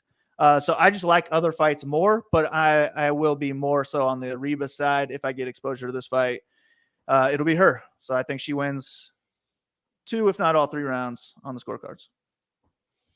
So, I mean, I'm actually checking up on so this is another, and Diehard mentioned it here in the chat, right? So Reboss had been fighting a lot of the time at 115. She's up in 125 zone now. There's a couple of different angles here. Reboss, you're right. Durability is a concern with her. I think she got knocked out. Yeah, Marina Rodriguez. So here you want to talk about the concern fight. It's the Marina Rodriguez fight. Because why did she lose? Shouldn't lose to Marina Rodriguez if you're quote unquote good at getting takedowns. Right? And she got knocked out by Poliana Viana. Yeah, for fuck's sake, right? Knocked out by Poliana Viana, which should never happen. So there are some real, but that's 2015, you know. But there Chin's not going to improve that much though. So that's still the worry, no matter when it was, you know. Real concerns there, real concerns of durability. So I'm with you on that side. The flip side is, you know, Reboss coming off a win against Araujo, lots of grappling. It's interesting. Reboss looked better in the grappling takedowns against Vivian than she did in the previous fight. Against Chikugian, she was doing head and arm throws, and then she was doing a really odd thing where, well, there you go. Chikugian did wobble her, and Chikugian, I mean, she was doing a weird kind of takedown that I don't think is going to work well with Macy Barber, where she was doing head and arm throws and then keeping her body in the head and arm throw position where you can just wrap a leg around and get the back. You know how the head and arm throw, you know, you very quickly turn that into a back take if you've been head and arm thrown to the ground. She will sit in that position. So that's a concern. At the same time, Macy Barber was dominated by fucking Roxy Montefiore. That really happened. So, I mean, she had a torn ACL, but she was dominated on the ground by Roxy, and Rebus is much better than. I'm pretty sure she tore that ACL in the second round. Like, I think she got dominated for a round before the ACL tear, although could be wrong. Yeah, but like, I think like that happened. That happened. Reboss up a weight class. Listen, Clint convinced me a little bit. I was concerned about the love for Barber. I was. But I kind of get it. But in the end, I do still think Reboss is going to win this fight. But I agree with you, Big Marley. This does not stand out to me as like big scoring. And the problem for me with Reboss is, even though she's good with the takedown, she doesn't always use it frequently. She's trying to strike in there for a while. She waits for a good opportunity for the takedown. Barber, I think, will be the more powerful striker. And again, could wobble her. Yeah, Chookagian was landing on this girl and wobbling her. Like, it looked concerning. And Chookagian that's not like what you think about when you think of Chookagian as someone who's thrown with a lot of power. She's supposed to be like just a touch you up kind of gal. So I'm still going with Reboss to get it done here. But I will say that, Barber has a chance to test the durability. That's a good way to put it. And plus, yeah, Barber's probably playing for a knockout, in my opinion. No, Barber always wins. DraftKings wise, she wins split decisions. She's not going to score well. Yeah. I don't have any interest really. I don't have super interest in Barber on DraftKings. Yeah, but I think she's like Clint's more of a better. I think she's not a terrible bet at where she's at. Yeah, I think it's an acceptable bet because she wins. Like, even if on the live odds they're favoring Reboss, it's like minus 170, going into the final, and she's got some takedowns along the way. It was a close fight, and then the judges give it to Barber because they always give it to Barber. The judges love her, so it's too risky to bet, and it's a little risky on DraftKings as well. That's what makes DraftKings tricky this week. It is hard to find lock button plays. Let's jump back to the fight. The amount of licking his lips at this one, like, ooh, I can get this one to go to me, and I can make my stand in this fight. So what's this? Sal D'Amato's gonna like Barber here. Oh yeah, Sal. Oh yeah, is what's her name in this one too? What's the woman who's even worse? Chris Lee has been the other. It's Chris Lee and Sal D'Amato, I think, are the two most corrupt guys. But I don't remember homegirl. I just remember Sal D'Amato's just not always watching. He's on his phone. He's checking an email. It's not that he's corrupt. He's just not. He forgets to pay attention. He can't really corrupt. That's why he keeps getting these high level fights, because whoever is in the athletic commission, controlling this whole thing, that they're telling they got Sal D'Amato in their pocket. Somebody wanted to fuck my KGB Lee bet in that last Macy. I've been fading Macy Barber for like years, and it keeps burning me because they keep getting her these weird split decision wins that she doesn't deserve. It's weird. All right, let's go back to the Onama Santos fight. This is another important fight on this card, Big Marley. Yeah, I love this fight. This fight's crazy because, like, Onama basically he finished Nate Landwehr. So I thought he knocked out Nate Landwehr early, like in the first round of their fight, and that was a different stylistic matchup than this one. But what would the odds be if that happened? I think a lot closer to even. I mean, but what would the odds be if Santos got his hand raised when he should have in his last fight? Well, I don't even think it changes it. I think everybody saw a fight against Lerone Murphy, who's also good, and we're all like, yeah, they're pretty much similar. And I don't know. I don't think that actually. I don't think that's hurting Santos at all. I think we all watched that fight. Like, when I watched that fight, I'm like, damn, this kid Santos is good. Lerone Murphy's real good too. And you're like just watching these two guys, and like, man, these two guys are both really good. I don't know. I came out of that one. Did you think Santos won that fight? Yeah, I thought it was kind of clear that he won, and I had like 2 or 3 units at like plus 155. So I was real pissed off at that one, and it was just because it was in fucking wherever Leroy's from, something like in France or some shit. So it was just a hometown robbery. But yeah, I'm high on Santos. I think Santos is really good, really well-rounded. I think he is a solid striker. I think he's a solid wrestler and a solid grappler. A lot of ways to win a lot of fights in the UFC. But in this one, I think Onama is the better striker. And if Santos can't hold Leroy Murphy down, I don't think he can hold Onama down. I think Onama's the more dangerous striker too, taller, longer. And I think he's live in every round. Like if Santos is getting takedowns, which I think he can, I think Onama's more likely to get up than Santos is to finish him. And I think Santos was eating a lot of big shots. It was on short notice, but he was eating more shots than I liked in that Murphy fight. And I think if he's eating big shots against Onama, he's going down. So give me Onama in this one.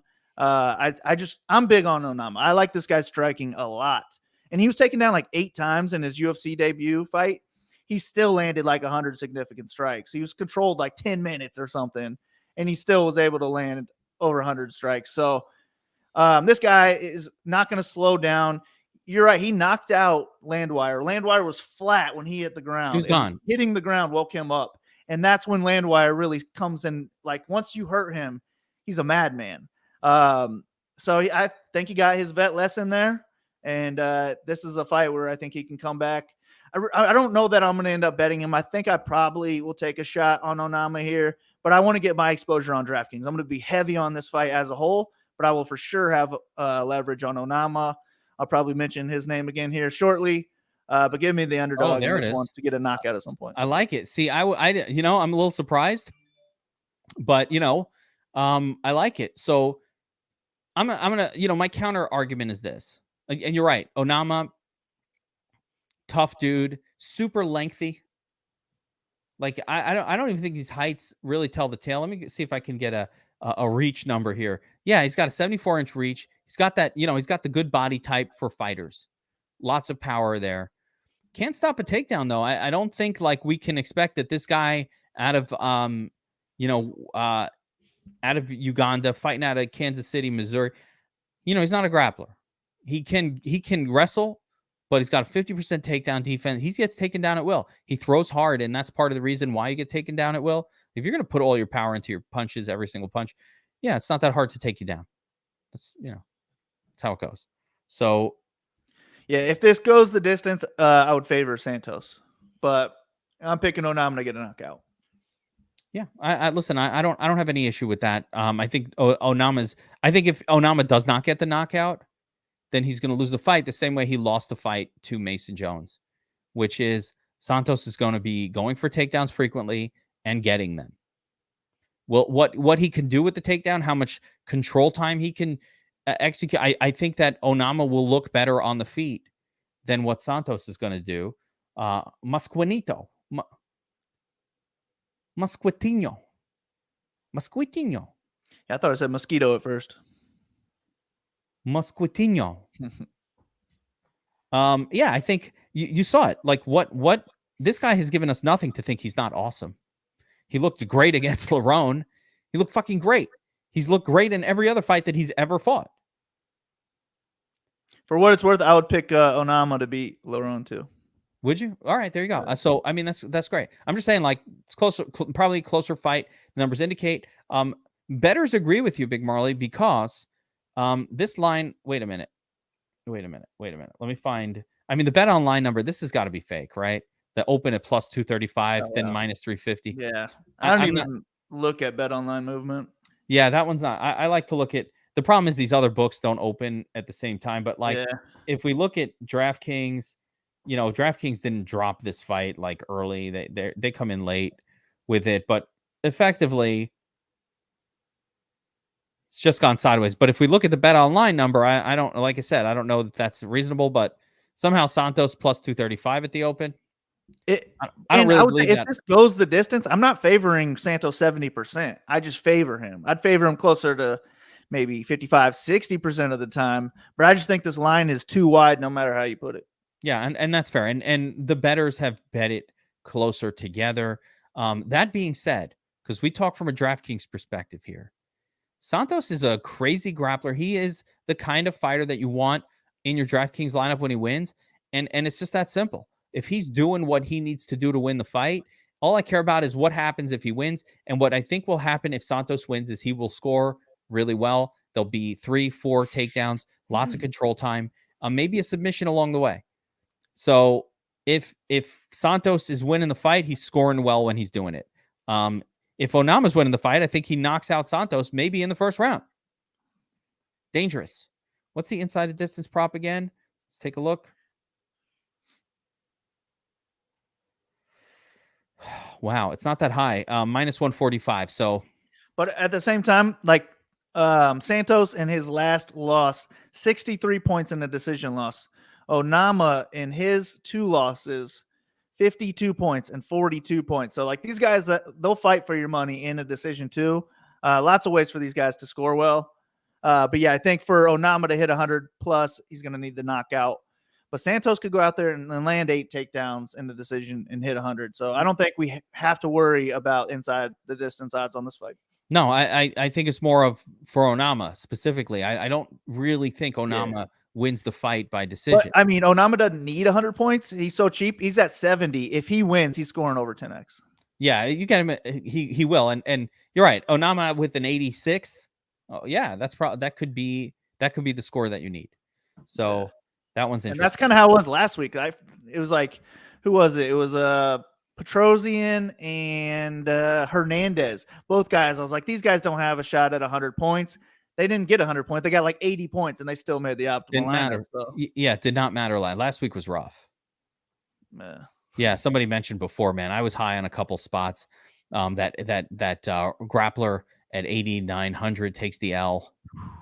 And then for Dixon Sider, on that question, Santos or Zalgas, that's a rough one because I'm picking Zalgas to win. I'm picking Santos to lose. But if they both win, Santos is going to score more points. So. Maybe just go with Brendan Allen.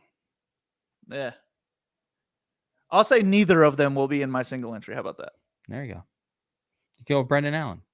Maybe. Definitely going with somebody in this next fight, though. There we go. So we've got the main event of the evening. Josh Emmett, Ilia Topuria. Everybody loves Ilia. He's minus 310 favorite. Come back on Emmett plus 260. Fight ends inside the distance. An incredible minus 550. So Big Marley, how do you see, just technically, let's break down the main event for us. So yeah, we got Emmett, who is a solid striker. Like he's got wrestling chops. Like he can get takedowns. He's not going to do anything with them over Topuria here. So he's going to have to keep this fight on the feet. He's live to maybe win a striking-based decision, but he's more live for a knockout. He's got huge power. He's knocked down most people that he's faced. Topuria's eaten some big shots before. He's live to get a knockout in any round here. And I think he's probably got better cardio, 5-round cardio. So the longer this goes, the more live he's going to become for that knockout. But Topuria, man, this guy is the real deal. I've been sold on this guy from the start. He came in as a very impressive grappler. He could go out there, get takedowns, lots of takedowns early, and he can finish guys on the ground. But now he's turning into just an amazing striker where he has awesome hands, where he works the body, moves to the head and knocks them out. He's just the full package, except for possibly cardio. Cardio is my biggest worry here. So the longer this goes, the more I'm going to worry. But he can finish Emmett anywhere. And if I knew the cardio was going to hold up, I think he's a clear favorite to win on the cards too. But I don't know that. So I'm just going to be almost all in, 90% on this fight. But it'll probably be 75% Topuria, 15% Emmett, 20% Emmett, something like that. Just because I'm so sold on Topuria. I mean, I like this guy. I think he has champion potential. Could knock out anybody in the division. Could possibly submit anybody in the division.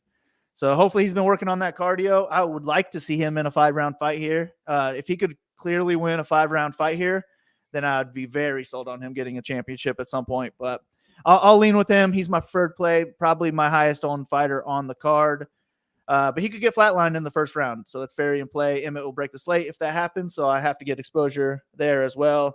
And if we knew this was going to be a 25-minute fight, it's going to be a lot closer than the line indicates, especially if it stays on the feet. Yeah, I think the real question here, so Josh Emmett shows 60% career takedown defense. Is that real? Like, do we think that Emmett, like not a lot of people have taken, so let's just look at that number real quick and then we'll get into the rest of this. Because I think the question of will Topuria be able to take down Emmett in this fight, I think is legitimate and an important component to the analysis. Is Topuria taking Emmett down and holding him down? So we look at Emmett's fight history. Ige got a takedown against him. Didn't last long. Des Green got a takedown, and I guess Hot Sauce got a takedown back in 2016, where Emmett got 8 takedowns in that fight, right? So Des Green got, but for the most part, I don't know how relevant that really is. These are he's never been wrestle controlled for a long period of time in any fight, and his career goes a long way back. So well, the only real wrestler I would say on that list is Bektik. Did he get, how many takedowns did he go for? None.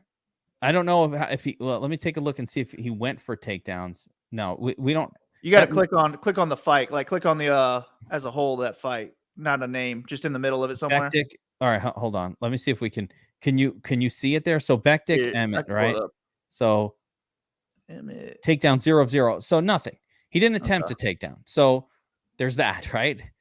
Yeah. I don't know that takedowns are going to be a big part of Topuria's success in this fight. And if he does have a wrestling game plan, that's going to slow him down a lot faster. I think if he's looking to wrestle, he has to get a finish, because I don't think he has 5 rounds of wrestling in him. Yeah, Emmett is live here. Yeah, listen, this is also a step up for Topuria. A significant step up in competition level. Like, this is not Ilia. We like him a lot, right? Yeah, as much as I like Topuria, I did not cap him as much as he's capped right now. I have him lower than Vegas does. Yeah, this is just all I'm saying. Like, I just want to rein it in a little bit. Like, in cash games, you want to stack this fight. You don't want to go one way or the other too heavy, right? So look who he's beaten. I think the best guy on the list. I mean, listen, he out-grappled Bryce Mitchell. Okay. No, he didn't. Well, yeah, he finished him, but he was just beating the shit out of him on the feet, and then once it hit to the ground, he finished him. I mean, and Bryce Mitchell's good. That's fine. And it was a beautiful slam that got him down too. I didn't watch that fight live, so I just saw it for the first time like this week, and I was very impressed. Bryce Mitchell's good. You know, like good, but not. You know, he's a flawed fighter in a lot of ways. Like this one, his first loss. You know, was that his first? No, he's had other losses. Yeah, he lost on the Ultimate Fighter. Yeah. And I like, to be clear, I like Bryce Mitchell. He's awesome. But, okay. Jai Herbert, you know, just a middle of the road guy. Ryan Hall, you know, sort of not a good matchup for Ryan Hall to go up against Topuria. Ryan Hall needs, you know, to go up against strictly strikers, so that's not going to work. Damon Jackson was an impressive win. But like I said, this is a massive step up to me. This is, Josh Emmett's been fighting, you know, champions. He's beating Calvin Kattar. He's beating Dan Ige. He's beating Shane Burgess. Like, outside of the Des Green embarrassment of a loss back in 2017, like, you know, Josh Emmett is fighting top 5 guys and winning. Yep. Yeah, he's super live. He's live. Honestly, he's so live that, like, I don't think in your championships, Topuria is a must play. Like, I don't think it's an all-in fight there. But if you think Emmett wins, you got to play Emmett. I think if you play Emmett in the championship and he wins, you win the championship. Yeah. I don't think I would have the balls for that. Like, but I think I could fade the fight and maybe hope that Topuria doesn't finish him in the first or second round. Yeah, I don't know. I just think that there's a lot of ways this could go. That cardio and somewhat the durability on Topuria is just such a worry, where I think that the line's a little too wide. At Emmett's price, it does not matter in a 15-person contest, just to keep it real, if you played him and he lost. Yeah. But I also like to think, like, who's the UFC want to win this fight? Who did the UFC set up to win this fight as a main event? They really want to push Topuria to that title fight. For sure, but they also want to know, UFC wants to find out. Is he that guy? Right. Topuria's not marketable. He's just a guy that's good, right? No, so he's going to be marketable too. Yeah. Check out his Instagram. You think this guy's already a multimillionaire? Is he? All right. Well, you know, I don't see him as like a superstar for the UFC that's going to sell pay-per-view tickets right now, you know, or ever, really. He's fine, but like, he's not that guy. So like, they want to promote Chase Hooper, the young kid, the handsome, you know, these kind of things, you know, Sage Northcutt. We want to make him, you know, they don't care about Ilia Topuria. They want, UFC wants to find out how good he is. You beat Josh Emmett, you earn, you know, a shot against Yair or whoever is the next stage up from this, or a championship shot even. Like, yeah, I think if Topuria beats Emmett, maybe he's fighting for a championship in the next 6 months. So I'm just saying, like, Emmett's alive in this. If Emmett has takedown defense that we haven't really seen him use much of, then great. If Topuria's taking Emmett down and holding him down for long periods, he's going to be in trouble. I think Emmett is durable and he's got knockout power. This is a stackable fight. If you're playing cash games, you want to play both sides of this. I think you do have to play 5 rounds. Now, the other question, and you said the potential to fade the fight. Like, is there really a scenario? I mean, this fight is. Well, I think that there's a scenario like just Topuria wins 10x and doesn't make it. Yeah, not the nuts, but in a small contest that's less relevant. Again, this is minus 220 to end in under 2.5 rounds. So the odds makers are saying this is not a 5-rounder. This is going to be over fairly quick. Under 4.5 rounds, it's minus 600. Yeah, and I'm picking Topuria to get the finish, which is why he'll be my highest owned fighter. It's just that if he doesn't, man, I'll be sweating. Yeah. Yeah. Injury finish, Dixie. Dixon Carter says injury finish. Emmett, too much wear there. Could you see that? Yeah, I could see it too. Right? Emmett just like, yeah, I remember this one too. I wanted to see that fight. That was unfortunate. Mm-hmm. So, this one's really, really just an interesting main event. The inside of distance prop is massive. I think you have to play it. I think you need to be on one or the other. But I agree with you, Big Marley.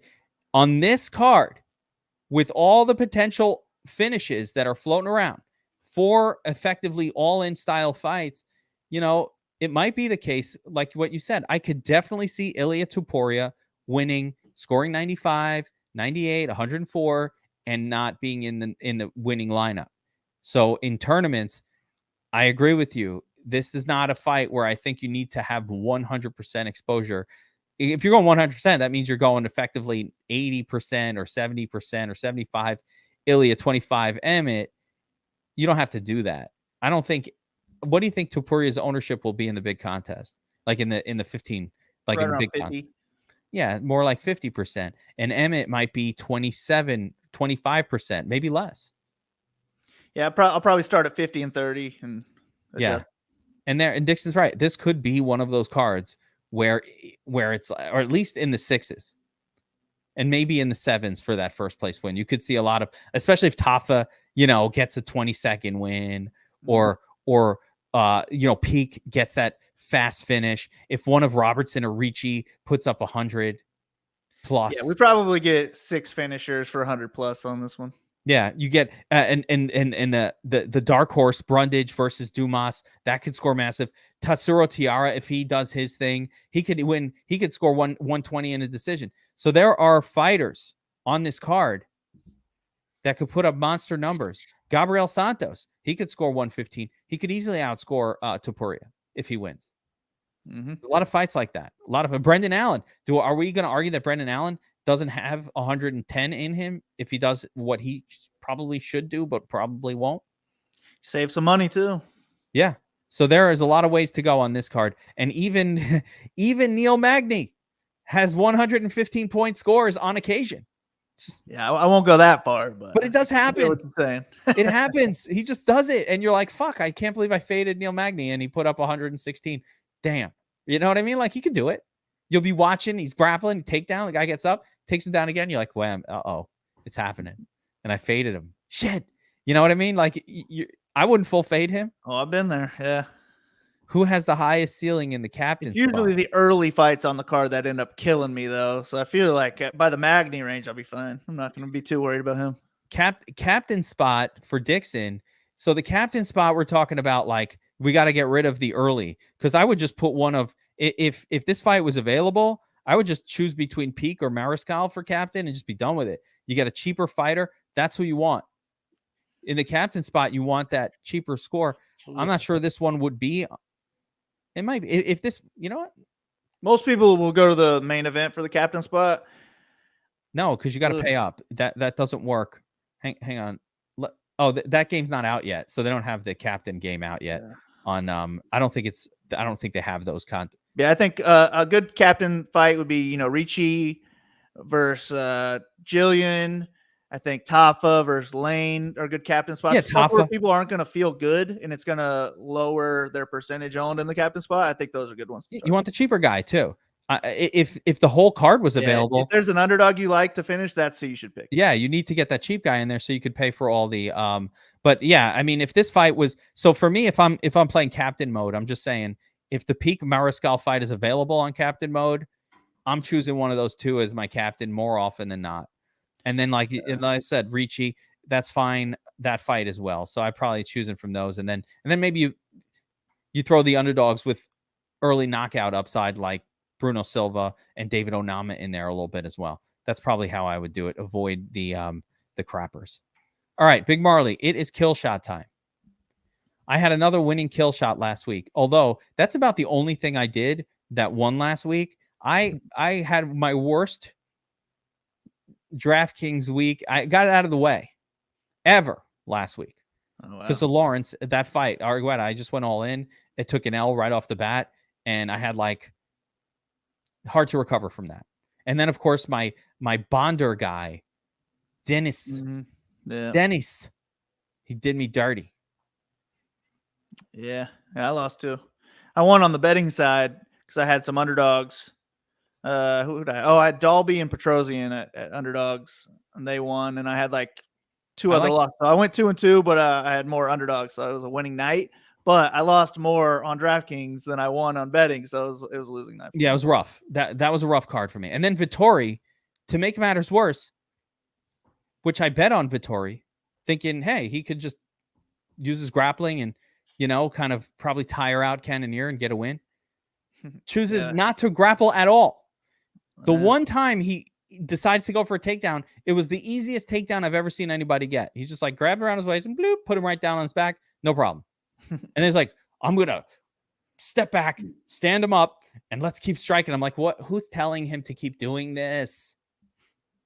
I need to be a corner man. Maybe when I'm out in Jacksonville, I'll talk to some of these fighters like, bro, if you need a corner man, I might be your guy. I will not bullshit you. When you're getting your ass beat, I'm going to tell you, bro, stop with the getting your ass kicked. Maybe go for a takedown. I'll be the best corner man ever. Fucking genius. Like, who's the guy standing in the corner of Vittori going, yeah, just piece him up, just throw your jab. Like, no, bro, what are you doing? Screw last week. We're on to this week. No, I know. I'm still frustrated about it. Hopefully it'll all be made up for it on your end anyways. Yeah, there we go. $250,000 richer, let's hope. Hell yeah, that'll be awesome. All right, kill shot time, Big Marley. Going David Onama, knockout. I knew you were going there. David Onama for the finish for Big Marley. I like it. Risky, but I like it. For me, my kill shot on this card is going to be Loik Razdabov. I just like him as an underdog. I think he's going to score well, and I think he's got the size. He can win the fight. Plus 130. If I needed an alternate that will actually win you your DraftKings tournament this week, because we're just two of us, Cedric Dumas is the other one. I don't even like him. I don't think he's UFC level, but I just think Cody Brundage is also shit. Like, I'm just not impressed by Cody Brundage at all. And there's a little narrative here that I like that one more than Loik, actually. But yeah, Loik I just think wins and scores okay. But I think Dumas wins you the tournament if you're right about him. And the odds are screaming to play him. And I don't think he's going to be high on. I have not looked at ownership projections yet. I just don't think Dumas, after what he did against Fremd, is going to be high owned. And like I said, the tape is horrible on Dumas. So there's nothing I saw that said that's a good play. It's just more of I don't like Brundage, so YOLO. So that's how that one goes. Guys, you're watching the UFC, the DFS Army kill shot breakdown. We appreciate you being part of the UFC, of the DFS Army community here, the YouTube channel. Remember to hit like, subscribe, notification bell, all that good stuff. And good luck this week. We will see you guys on top of the leaderboards. I will see you in Jacksonville. Deuces, everyone. Good luck, Geek.